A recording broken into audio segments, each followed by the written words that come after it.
satisfaction parce que on voulait profondément revenir au budget, on a réussi. Je vais un peu regarder mes chiffres parce que moi j'ai quand même un peu plus de recettes nouvelles, mais c'est vrai que je me suis concentré sur celle de l'INFP et j'arrive en gros à 90 milliards de recettes nouvelles pour l'été.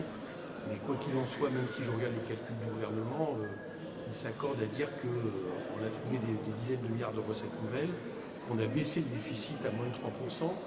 Donc c'est une satisfaction, ça montre qu'on peut à la fois répondre aux besoins des Français et puis baisser le déficit.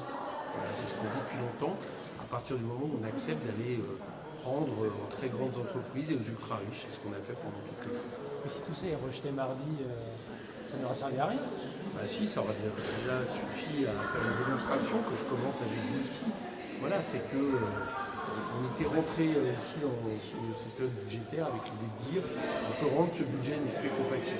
Voilà. Et ben, on a montré qu'on avait des majorités pour le faire, amendement par amendement, qu'il y avait des majorités disponibles pour changer ce budget dans un sens de justice sociale, fiscale et de moins d'austérité. Et ça, je pense que les gens l'entendent.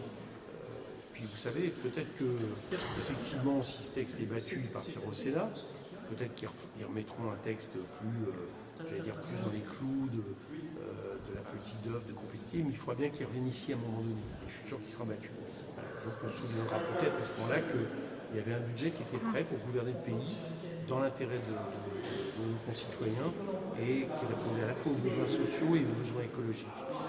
C'est bien comme mesure. Donc en l'état, vous, avec Coquerel, vous LFI, vous peut-être NFP, vous le voterez mardi.